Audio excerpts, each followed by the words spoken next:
വീട്ടിലുള്ള ചേരുവകൾ വെച്ചിട്ട് വളരെ എളുപ്പത്തിൽ ഉണ്ടാക്കിയെടുക്കാൻ പറ്റുന്ന എല്ലാവർക്കും ഇഷ്ടപ്പെടുന്ന അടിപൊളി ഒരു ഡെസേർട്ടിന്റെ റെസിപ്പിയാണ് ഇന്ന് ഞാൻ ഷെയർ ചെയ്യുന്നത്.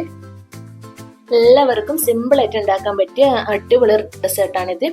അപ്പോൾ ആദ്യം തന്നെ ഞാനൊരു സോസ് പാനിലേക്ക് ഒരു 500 ml പാല് ഒഴിച്ചു കൊടുക്കുന്നുണ്ട്. ഫുൾ ഫാറ്റ് മിൽക്കാണ് എടുത്തിട്ടുള്ളത്. ഇതിൽ വെള്ളമൊന്നും ചേർത്ത് കൊടുക്കരുത്, ഫുള്ളും മുഴുവനായിട്ടും പാല് തന്നെ എടുക്കണം. ഇതിലേക്ക് ഒരു 5 ടേബിൾ സ്പൂൺ പഞ്ചസാര ചേർത്ത് കൊടുക്കുന്നുണ്ട്. ഇത് പാകത്തിനുള്ളൊരു മധുരമാണ്. നിങ്ങൾക്ക് വേണമെങ്കിൽ ഒരു 2 ടേബിൾ സ്പൂൺ അധികം ചേർത്ത് കൊടുക്കാം. കൂടെ തന്നെ ഒരു 5 ടേബിൾ സ്പൂൺ കോൺഫ്ലോറും കൂടെ ചേർത്ത് കൊടുക്കുന്നുണ്ട്. ഇതിപ്പോൾ നന്നായിട്ടൊന്ന് മിക്സ് ആക്കി എടുക്കാം.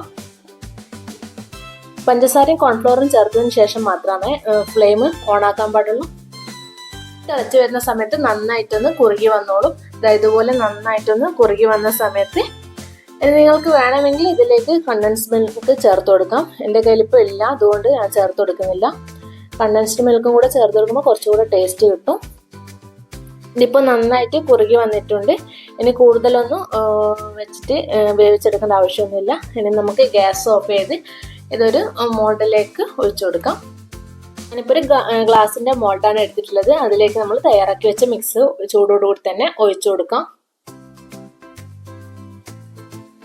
ഇനി ഇതൊന്ന് ചൂടാറാൻ വേണ്ടിയിട്ട് വെയിറ്റ് ചെയ്യാം. അതിനുശേഷം നമുക്കിത് ഫ്രിഡ്ജിലേക്ക് വെക്കാം. ഞാനൊരു ക്ലിംഗ് റാപ്പ് വെച്ചിട്ടൊന്ന് റാപ്പ് ചെയ്തെടുക്കുന്നുണ്ട്.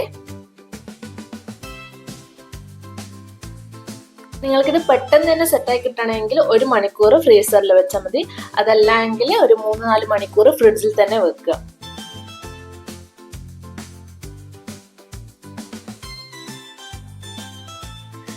ഇപ്പം ഇത് ഞാൻ ഫ്രിഡ്ജിൽ നിന്ന് എടുത്തിട്ടുണ്ട്. നമ്മളുടെ അടിപൊളി മിൽക്ക് പുഡിംഗ് ഇവിടെ റെഡി ആയിട്ടുണ്ട്. നല്ല സെറ്റായി വന്നിട്ടുണ്ട്.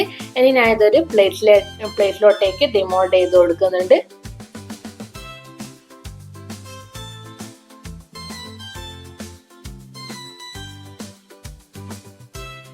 ഇനി ഇത് നമുക്ക് ഇഷ്ടമുള്ള രീതിയിൽ നമുക്കൊന്ന് കട്ട് ചെയ്തെടുക്കാം. നല്ല സോഫ്റ്റ് ആയതുകൊണ്ട് കട്ട് ചെയ്യുന്ന സമയത്ത് ശ്രദ്ധിച്ചിട്ട് വേണം കട്ട് ചെയ്യാൻ. ഞാനിപ്പോൾ സ്ക്വയർ ഷേപ്പിലാണ് കട്ട് ചെയ്തിട്ടുള്ളത്. ഞാൻ കുറച്ച് ഡെസിക്കേറ്റഡ് കോക്കനട്ടിൽ ഡിപ്പ് ചെയ്തെടുത്തിട്ടുണ്ട്. അപ്പോൾ അടിപൊളിയായിട്ടുള്ള നല്ല മിൽക്ക് പുഡിംഗ് ഇവിടെ റെഡി ആയിട്ടുണ്ട്. നല്ല സോഫ്റ്റ് ആണിത്. അപ്പോൾ വായിലിട്ടാൽ തന്നെ അലിഞ്ഞു പോകുന്ന ആ ഒരു ടെക്സ്ചറിലുള്ള പുഡിംഗ് ആണിത്. ഞാൻ വെറുതെ പറയാലോ, നല്ല ടേസ്റ്റാണ്. നിങ്ങൾ ഒരിക്കലെങ്കിലും ഇത് ഉണ്ടാക്കി നോക്കണം, അത്രയ്ക്ക് ടേസ്റ്റ് ഉണ്ട്. അപ്പോൾ കുട്ടികൾക്കൊക്കെ വളരെയധികം ഇഷ്ടപ്പെടുന്ന, കുട്ടികൾക്ക് നല്ല എല്ലാവർക്കും ഒരേപോലെ ഇഷ്ടപ്പെടുന്ന നല്ലൊരു ഡെസേർട്ടും കൂടിയാണിത്. അപ്പോൾ നിങ്ങൾ തീർച്ചയായും ഇത് ഉണ്ടാക്കി നോക്കുക.